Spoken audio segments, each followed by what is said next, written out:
내 형제들아, 너희가 스스로 선함이 가득하고 모든 지식이 차서 능히 서로 권하는 자임을 나도 확신하노라.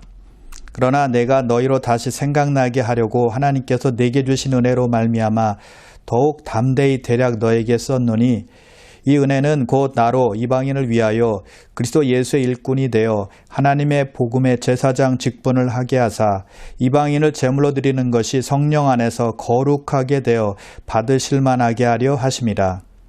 그러므로 내가 그리스도 예수 안에서 하나님의 일에 대하여 자랑하는 것이 있거니와, 그리스도께서 이방인들을 순종하게 하기 위하여 나를 통하여 역사하신 것 외에는 내가 감히 말하지 아니하노라. 그 일은 말과 행위로, 표적과 기사의 능력으로, 성령의 능력으로 이루어졌으며, 그리하여 내가 예루살렘으로부터 두루 행하여 일룰리곤까지 그리스도의 복음을 편만하게 전하였노라. 또 내가 그리스도의 이름을 부르는 곳에는 복음을 전하지 않기를 힘썼노니, 이는 남의 터 위에 건축하지 아니하려 함이라. 기록된 바 죄 소식을 받지 못한 자들이 볼 것이요 듣지 못한 자들이 깨달으리라 함과 같으니라. 아멘.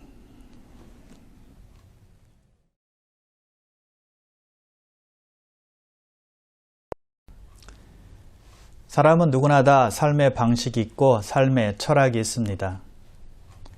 그렇다면 우리 크리스찬들의 신앙의 철학은 어떠해야 할까요? 오늘 본문에 보니 사도 바울의 철학을 발견할 수가 있겠는데요. 그 철학을 보면서 우리 크리스찬의 신앙 철학은 어떠해야 되는지 알아보도록 하겠습니다. 자, 먼저 1절을 보면, 내 형제들아, 너희가 스스로 선함이 가득하고 모든 지식이 차서 능히 서로 권하는 자임을 나도 확신하노라. 바울은 로마 교회 성도들이 선함이 가득하다라고 말하고 있습니다. 그리고 지식이 풍부하다라고 말하고 있고요. 그리고 서로 권면하고 조언을 잘하고 있다라고 말하고 있습니다. 사도 바울은 로마 성도들을 칭찬하고 있는 것입니다. 격려하고 있는 거예요. 사실 바울은 로마를 방문한 적이 없습니다. 그럼에도 불구하고 그들의 믿음의 소문을 듣고는 아낌없이 칭찬하고 있다는 것입니다. 그들의 성숙한 믿음에 대해서 격려하고 있는 것입니다. 잘하고 있는 것을 잘하고 있다라고 말하고 있는 것입니다. 잠언 16장 21절인데요. 입이 선한 자는 남의 학식을 더하게 하느니라. 말이 부드러운 사람은 많은 지식을 다른 사람들에게 전달해 줄 수 있다는 것입니다. 많은 지혜를 다른 사람들에게 줄 수 있다는 거예요. 칭찬하고 격려하는 사람은 다른 사람의 호감을 얻기 때문에 설득력을 불러일으킨다는 것입니다. 누구에게 호감이 가면 문을 활짝 열어서 다 받아들인다는 것이죠. 자, 그것이 칭찬과 격려의 능력이라는 것입니다. 자, 그것이 바울의 사역의 철학이었습니다. 누가 잘하고 있는 것을 보면 칭찬하고 격려했다는 것입니다. 여러분, 파워풀한 신앙생활의 열쇠 중에 하나는 다른 사람을 진실되게 칭찬해 주는 것입니다. 아낌없이 격려해 주는 것입니다. 우리는 칭찬에 인색해서는 안 된다는 것이죠. 칭찬을 마다하고 칭찬을 싫어하는 사람은 아무도 없기 때문입니다. 여러분, 일하는 사람을 칭찬해 보십시오. 그럼 더욱더 열심히 일을 하게 될 것입니다. 공부하는 학생에게 공부 잘하고 있다라고 말해 보십시오. 그러면 공부를 더 열심히 하게 될 것입니다. 주부에게 음식이 맛이 있다라고 칭찬해 보십시오. 그러면 더욱더 맛있는 음식을 만들기 위해서 많은 노력을 하게 될 것입니다. 이것이 칭찬의 위력이라는 것입니다. 저도 하나님 말씀을 증거하면, 또 그래서 어떤 성도가 말씀에 은혜 받았다라고 하면 더욱더 말씀을 열심히 준비합니다. 더욱더 책임감이 느껴지기 때문이죠. 사람은 누구나 다 마찬가지라는 것입니다. 그렇다고 해서 없는 것을 지어내서 칭찬하면 안 되지만, 사실 그대로 있는 것 가지고 마음대로 마음 놓고 칭찬할 때 사람은 힘을 얻게 되는 것입니다. 마음에만 담고 있으면 안 되고요. 입을 열어서 칭찬해 주는 것, 격려해 주는 것이 우리 모두에게 필요하다는 것입니다. 여러분, 성도끼리, 믿는 사람들끼리 그런 모습이 필요한 것입니다. 누가 잘하면 시기 질투하는 것이 아니라, 또는 비난하는 것이 아니라 잘한다고 격려할 때 힘을 내서 신앙생활을 더욱더 열심히 할 수 있게 되는 것입니다. 주님의 일을 더욱더 열심히 감당할 수 있게 된다는 것입니다. 시험에 들지 않게 되고 섬기는 일이 쉽지 않게 될 것입니다. 자, 바울이 로마 교회 성도들을 칭찬했는데요.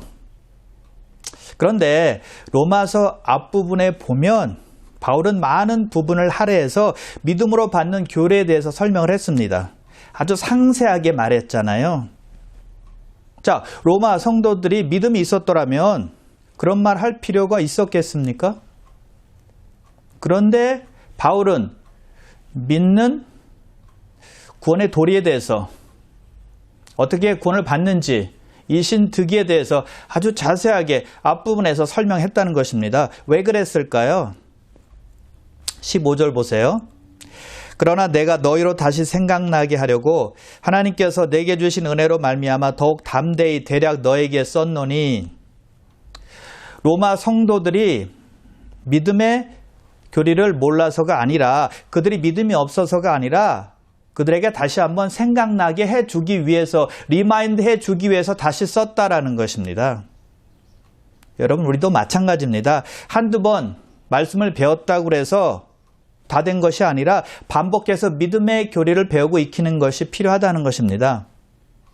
교회에서 성경 공부할 때 나는 이미 배운 거야. 더 할 필요 없어 라는 태도는 버리는 것이 좋다는 것입니다.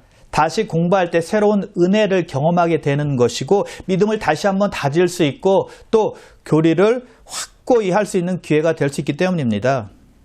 바울은요, 대충 가르치고 마는 것이 아니라 확실하게 그들로 하여금 알게 했다는 것입니다. 흔들리지 않는 믿음을 가지고 신앙생활 하게 하려고 한 것입니다. 그래서 여러분 바울의 철학은 성경을 제대로 가르치는 것이었습니다. 책임감 있게 완전히 이해될 수 있도록 가르치는 것이었죠. 얼마 전에 어느 크리스찬의 간증을 들었습니다. 한국에서 인터넷 강사로 유명한 분인데요. 자산이 무려 3천억이 있는 분입니다. 자, 그 3천억 중에서 지금까지 100억 이상을 기부금으로 냈다고 합니다. 나이가 아직 30대예요.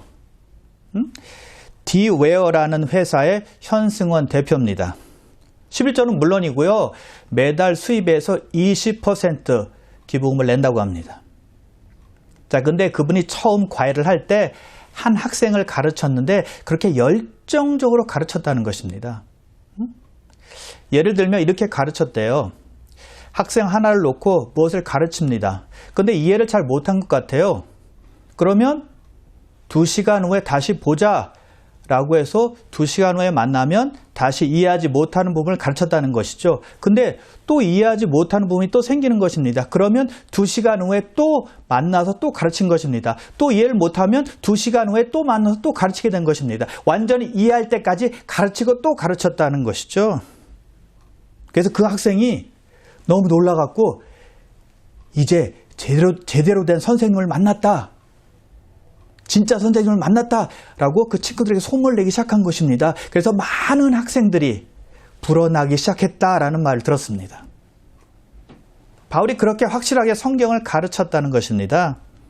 그래서 로마 성도들에게 다시 쓴 것입니다. 믿음의 말을 다시 한 것입니다. 그들이 알고 있는 것을 공고히 한 것이죠. 다시 한번 기억나게 한 것입니다. 그들의 기억을 새롭게 한 것입니다. 그 당시에는 이단들이 많이 있었거든요. 정확하게 알고 분별력을 가지고 대처하라는 것이죠. 확실한 믿음 위에 서서 말씀 위에 서서 신앙생활 하라는 것입니다. 어떤 상황 속에서도 흔들리지 말라는 것이죠. 여러분, 하나님도 마찬가지 아닐까요? 우리가 성경을 바로 배우고 온전하게 이해해서 분별력을 가지고 신앙생활하기를 원하신다는 것입니다. 대충 아는 것이 아니라 말씀을 확실하게 깨닫고 믿음의 반석 위에 서서 신앙생활하기를 원하신다는 것이죠. 그래야 흔들리지 않을 수 있거든요. 자, 또 바울은 어떤 사역의 철학을 가지고 있었을까요? 16절인데요.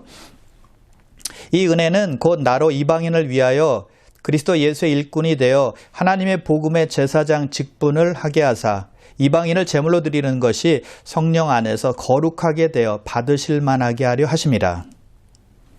이방인들에게 복음을 전하는 제사장이 되어서 이방인을 하나님께 드리는 것이 그의 사명이다라고 말하고 있는 것입니다. 그의 사역의 첫 번째 목적은 모든 사람들에게 복음을 전하는 것이었습니다. 바울의 역할은 사람들을 주님께로 인도하는 제사장의 역할이었다는 것이죠. 그것이 바울의 사역 철학이었습니다. 모든 사역 중에서 가장 중요한 사역이죠.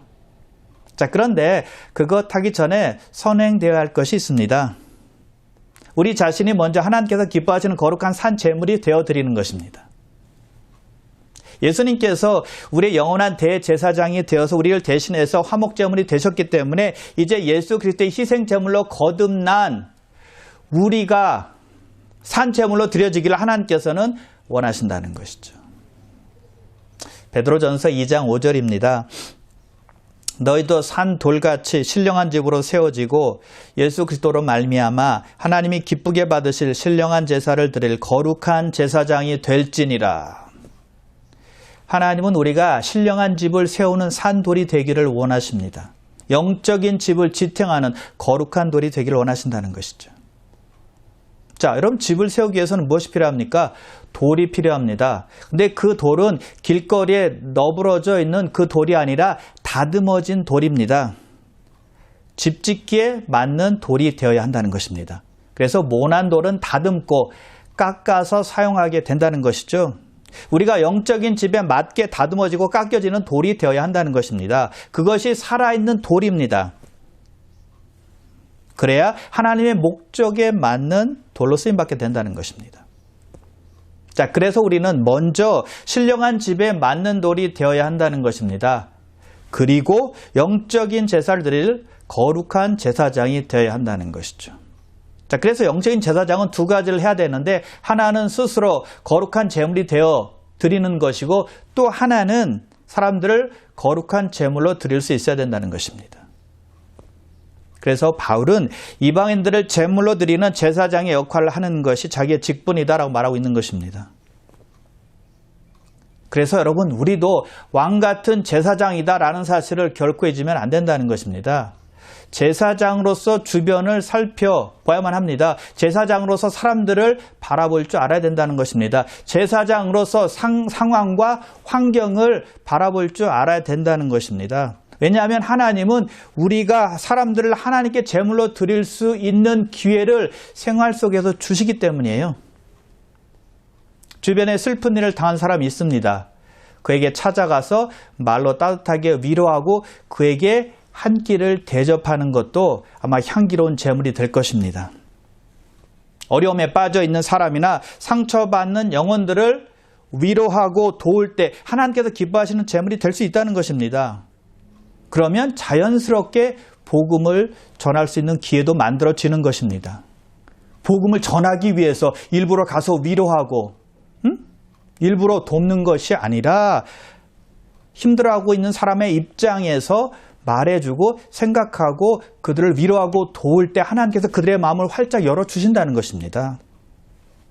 그러면 여러분 사람들을 주님께서 기뻐하시는 제물로 드리시는 제사장 역할 해주시길 바랍니다. 자, 바울은 또 어떤 철학을 가지고 살았을까요? 우리가 알다시피 바울은 많은 업적을 이루어 놓은 사람이었습니다. 자랑할 것이 많은 사람이었다는 거예요. 자, 그런데 바울은 그의 성공을 어떻게 보았을까요? 17절 보세요. 그러므로 내가 그리스도 예수 안에서 하나님의 일에 대하여 자랑하는 것이 있거니와 자신이 해놓은 일을 자랑한다거나 뽐내는 것이 아니라 하나님을 섬기는 일을 예수 그리스도 안에서 자랑스럽게 생각한다라고 말하고 있다는 것입니다. 즉 바울의 사역의 동기는 하나님께 영광을 돌리는 것이었다는 것입니다. 그것이 그의 사역의 철학이었다는 거예요. 18절도 보세요. 그리스도께서 자기를 통해서 하신 일 외에는 자랑할 것이 없노라 라고 말하고 있는 것이죠. 바울은 자신을 하나님의 손안에 있는 도구로만 본 것입니다. 능력 있는 의사가 수술할 때 여러 가지 도구를 사용해서 수술하듯이 예수 그리스도께서는 그의 일을 이루실 때 우리를 인도해서 우리를 도구 삼으셔서 일을 이루신다는 것입니다. 예수님께서 말씀하세요. 나는 포도나무여 너희는 가지라. 그가 내 안에 내가 그 안에 거하면 사람이 열매를 많이 맺나니 나를 떠나서는 너희가 아무것도 할 수 없음이라. 여러분, 우리는 예수 그리스도가 없이는 어떠한 영적인 일도 어떤 영혼에 관한 일도 할 수 없다는 것입니다.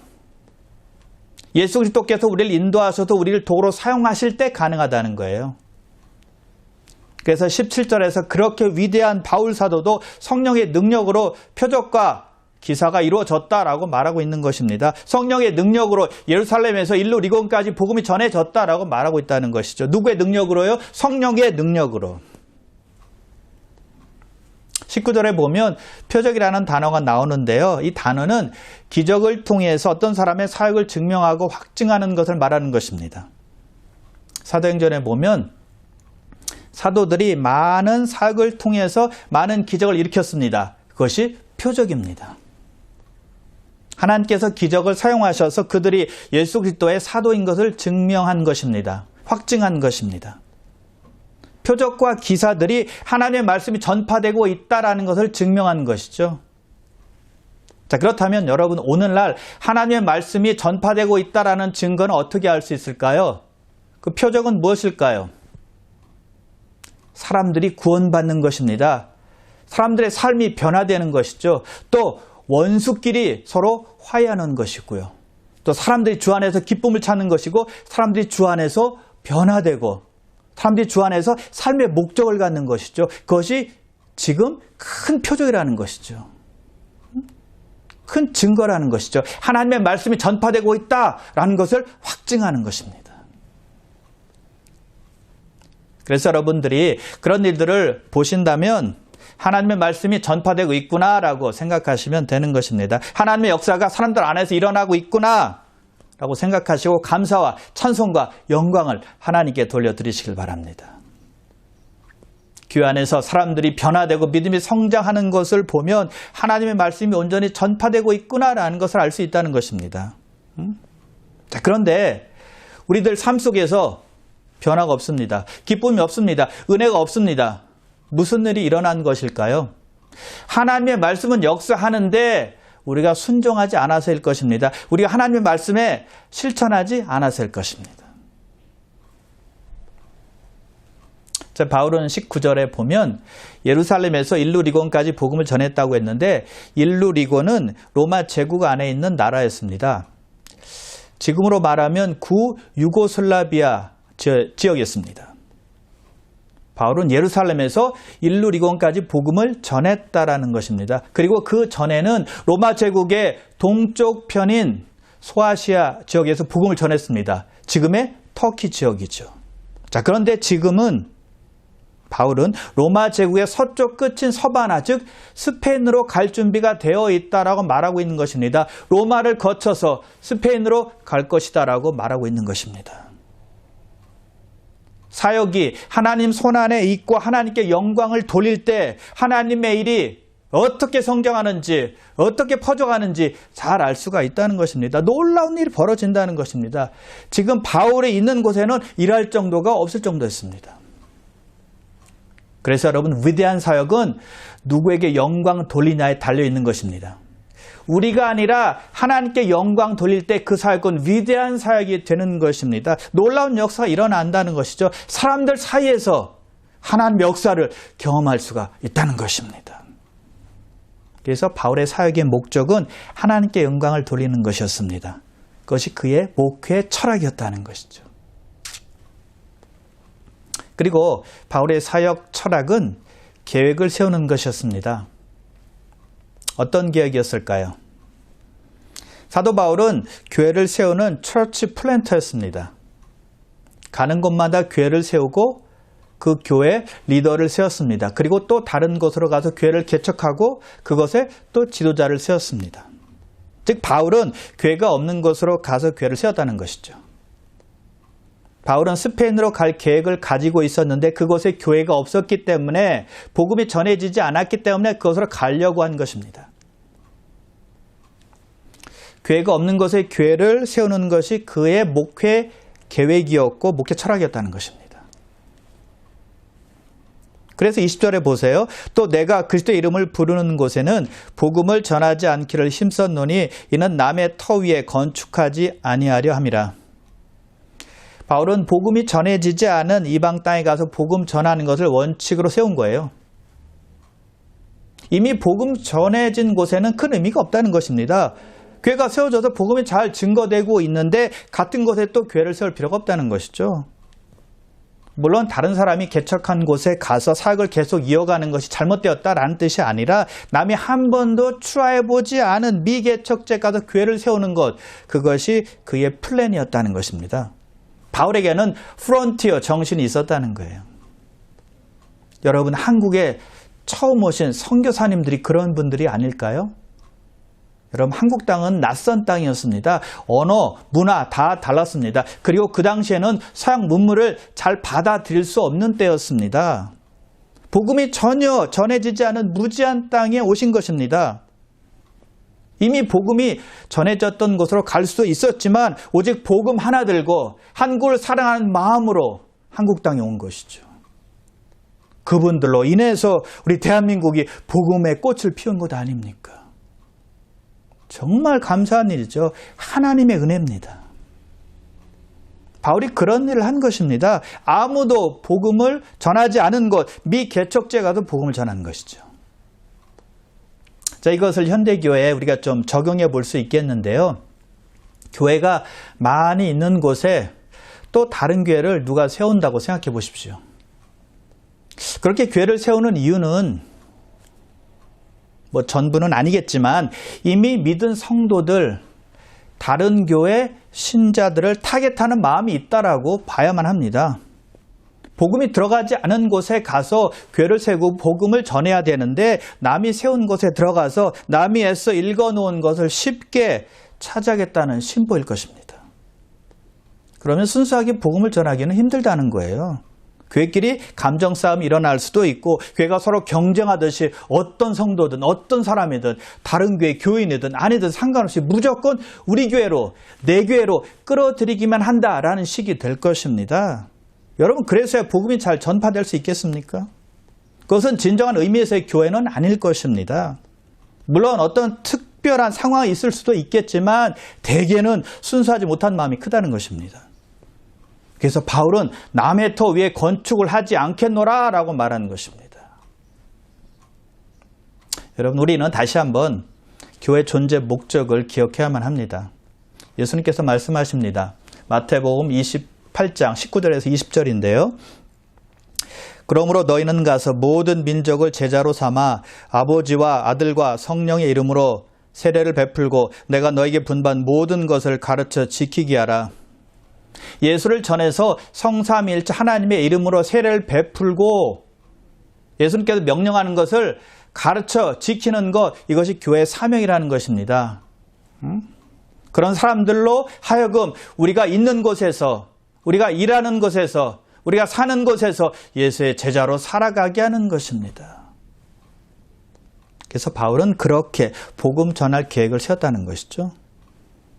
그래서 여러분, 바울처럼 사역에는 계획이 필요한 겁니다. 어떤 분들은, 크리스찬들은 계획을 세우면 안 된다고 생각하는 분들이 있습니다. 영적이지 못하다고 생각하는 것이죠. 잠언 19장 9절입니다. 사람이 마음으로 자기의 길을 계획할지라도 그의 걸음을 인도하시는 이는 여호와시니라. 우리는 계획을 세울 수 있지만 하나님께서 그 계획을 인도하실 수 있도록 해야 된다는 것입니다. 선한 계획, 하나님께 영광이 되는 계획 세우십시오. 그러나 그 계획이 기도와 말씀을 통해서 하나님의 인도하심을 받아야 한다는 것이죠. 자, 바울은 로마로 가기로 했는데요. 그 전에 예루살렘에 들러야 된다라고 말을 하고 있습니다. 이방 교회들인 마게도냐와 아가야 사람들이 예루살렘의 가난한 성도들을 위해서 모은 헌금 때문이었습니다. 마게도냐와 고린도 교회에서 모은 특별 헌금을 바울이 예루살렘 교회 성도들에게 갖다 주어야 했기 때문이었습니다. 바울은 그것을 마땅하게 생각했습니다. 이렇게 말합니다. 27절인데요. 저희는 그들에게 빚진 자니 만일 이방인들이 그들의 영적인 것을 나눠 가졌으면 육적인 것으로 그들을 섬기는 것이 마땅하니라. 바울은 그들이 육적인 것으로 섬기는 것이 마땅하다라고 말하고 있습니다. 왜 그럴까요? 마게도냐와 고린도 교회 성도들은 예루살렘 교회 성도들로부터 예루살렘 교회로부터 영적인 것을 받았기 때문이었습니다. 즉 이방인들은 유대인 크리스찬들로부터 복음을 받은 거예요. 복음이 유대인들을 통해서 이방인들에게 전해졌다는 것입니다. 그래서 이방인들이 유대인들에게 영적으로 빚을 졌기 때문에 육적으로 갚고 섬기는 것이 마땅하다라고 지금 말하고 있는 것입니다. 예루살렘 성도들이 육적으로 힘들 때 갚아줄 줄 알아야 된다는 것입니다. 자, 무슨 뜻입니까? 영적으로 누구에게 빚을 졌다면 육적으로 갚을 줄 알아야 된다는 것이죠. 그래서 바울은 헌금이 예루살렘 교회로 안전하게 전달되어지기를 원했고 그리고 로마를 방문하고 스페인으로 가서 복음 전하기를 원했다는 것입니다. 예루살렘, 로마, 스페인 이렇게 가려고 계획을 세워놓은 것입니다. 자, 여기 보면 바울은 예루살렘에서 어떤 일이 일어날 것인지 알지 못했던 것 같아요. 자기의 계획이 예루살렘에서 바뀌게 될 줄은 몰랐어요. 예루살렘에 가면 폭도에게 거의 죽을 뻔한 상황을 만나게 되고 또 붙잡히게 되고 결국에는 죄인으로 로마로 이송된다. 또 그리고 로마로 가는 도중에 배가 파손이 되어서 어려움을 겪게 될 것이다. 또 뱀에게 물리는 상황도 겪게 될 것이다. 라는 상황을 전혀 예상하지 못한 것입니다. 그래서 바울은 로마 성도들에게 예루살렘의 일을 마치고 로마 성도 너에게 갈 것이다. 그리고 너희를 통해서 스페인으로 가기를 원한다라고 말한 것입니다. 또 바울은 로마 성도들에게 이렇게 말하고 있습니다. 29절인데요. 내가 너에게 나아갈 때 그리스도의 충만한 복을 가지고 갈 줄을 아노라. 로마 성도들과 함께 기쁨으로 교제하며 로마에서 복음 전하는 기회를 가질 것이다 라고 말한 것입니다. 바울은 로마로의 방문을 낙관적으로 생각한 것입니다. 자, 바울은 로마에 들렸다가 스페인으로 가기를 원했죠. 그래서 로마에 들르는 것은 잠깐이었습니다. 오랫동안 거기에 머물 생각은 전혀 없었습니다. 그래서 오늘 본문에 보면 지나는 길에 너에게 들리겠다라고 말한 것입니다. 자, 그런데 여러분 결론적으로 어떻게 되었을까요? 바울은 죄수로 2년 동안 로마 감옥에 갇히게 되었습니다. 그런 상황이 될 줄은 전혀 몰랐다는 것입니다. 자기 계획은 빗나간 것입니다. 자, 그런데 여러분 보세요. 2년 동안 바울이 로마 감옥에 있었는데 그 시간은 무의미한 시간이 아니었다는 것입니다. 그 시간에 바울은 감옥에서 에베소서, 빌립보서, 골로새서, 빌레몬서를 썼습니다. 할렐루야. 바울은 여행과 복음 전하는 계획을 세웠습니다. 그러나 하나님은 조용히 감옥에서 서신서를 쓰겠다는 것입니다. 여러분 그 서신서의 가치는 어마어마한 것입니다. 직접 가서 복음을 전한 것보다 훨씬 더 가치가 있었다는 것이죠. 2000년이 지나는 동안 지금까지 수많은 사람들에게 하나님의 은혜를 부어주고 있지 않습니까? 수많은 영혼들이 구원받게 하지 않습니까? 그 놀라운 서신서를 바울이 감옥 안에서 쓴 것입니다. 자, 무엇을 알 수 있을까요? 우리의 계획은 항상 유연해야 된다라는 것을 깨달을 수 있는 것입니다. 잠언 19장 21절인데요. 사람의 마음에는 많은 계획이 있어도 오직 여호와의 뜻만이 완전히 서리라. 우리의 계획이 하나님의 뜻보다 앞서서는 안 된다는 것입니다. 그러므로 우리의 계획이 하나님의 뜻과 상충될 때는 우리의 계획을 변경해야만 하는 것이죠. 여러분 선한 계획, 하나님을 기쁘시게 하는 계획, 하나님께 영광을 드리는 계획 세우십시오. 성경적인 계획 세우십시오. 그러나 하나님의 뜻이 다르다라는 것이 발견이 되면 하나님의 뜻에 여러분의 계획과 또 여러분의 방향을 맞추시길 바랍니다. 그리고 바울은 또 어떤 사역의 철학을 가지고 있었을까요? 그는 필요할 때마다 성도들에게 기도를 부탁했습니다. 로마 성도들에게는 어떤 기도를 부탁했을까요? 31절과 32절에 나와 있는데요. 나로 유대에서 순종하지 아니하는 자들로부터 건짐을 받게 하고 또 예루살렘에 대하여 내가 섬기는 일을 성도들이 받을 만하게 하고 나로 하나님의 뜻을 따라 기쁨으로 너에게 나아가 너희와 함께 편히 쉬게 하라. 우리는 예배 드릴 때나 또는 우리가 필요한 것을 간구할 때 기도하죠. 그런데 다른 사람을 위해서 하는 중보기도나 하나님의 일을 위해서, 하나님의 사역을 위해서 하는 기도가 너무너무 중요하고 필요하다는 거예요. 기도가 강력한 사역의 무기라는 것이죠. 자, 여러분, 기도가 능력 있는 기도가 되기 위해서는 내용이 분명해야 됩니다. 바울이 그렇게 기도 부탁을 하고 있는 겁니다. 먼저 예루살렘으로 갈 때 안전을 위해서 기도 부탁을 하고 있습니다. 하나님께 불순종한 유대인들로부터 건지게 해달라고 기도하고 있다는 것이죠. 바울은 예루살렘에 가서 죽을 위험에 처했지만 해를 당하지 않았습니다. 물론 예루살렘에서 시간이 지체되었지만 기도한 대로 안전하게 로마에까지 가게 되었다는 것입니다.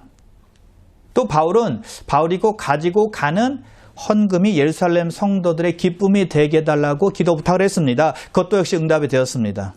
그리고 마지막으로 하나님의 뜻 안에서 기쁨으로 로마 성도들에게 가서 쉼을 얻게 해달라는 기도 부탁을 했습니다. 그 기도는 응답이 되지 않았습니다. 왜요? 하나님께서 그의 뜻대로 바울이 감옥에서 서신서를 쓰게 하셨기 때문입니다. 또 바울을 찾아오는 사람들에게 복음을 전할 수 있게 하신 것입니다.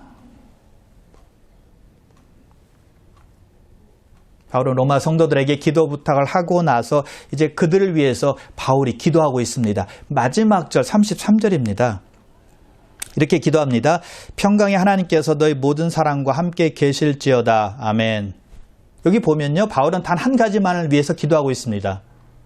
평강의 하나님께서 너희와 함께 계실지어다 라고 기도하고 있다는 것이죠. 왜 이 기도만 했을까요? 왜 이 기도면 충분할까요? 모든 사람에게 가장 필요한 것은 평강이기 때문입니다. 그럼 현대를 살아가는 사람들 보십시오. 스트레스, 걱정, 근심이 얼마나 많은지 모릅니다. 그 속에서 평강을 얻기가 쉽지 않아요. 바울 시대도 역시 마찬가지였습니다. 그래서 제일 중요한 것은 평강을 위한 기도였다는 것입니다. 근데 그 평강의 기도, 그 평강 누가 주십니까? 하나님께서 주신다는 것입니다. 그래서 바울이 그들 위해서 기도하는 것입니다. 평강의 하나님께서 너희와 함께 계실지어다. 여러분, 그것이 하나님께서 우리가 하나님께 구하기를 바라는 기도가 아닐까요? 그리고 우리가 다른 사람을 위해서 기도하는 기도 제목 중에 꼭 필요한 것이 평강이라는 것입니다. 여러분에게 하나님의 평강이 넘치시기를 기도하며 축복합니다. 그러므로 사랑하는 귀한 성도 여러분, 오늘 바울의 사역의 철학을 꼭 기억하시면서 여러분이 가져야 될 신앙의 철학은 무엇인지 잘 생각하시면서 정립해 나가시는 여러분 다 되시기를 주님의 이름으로 축원합니다. 기도하겠습니다.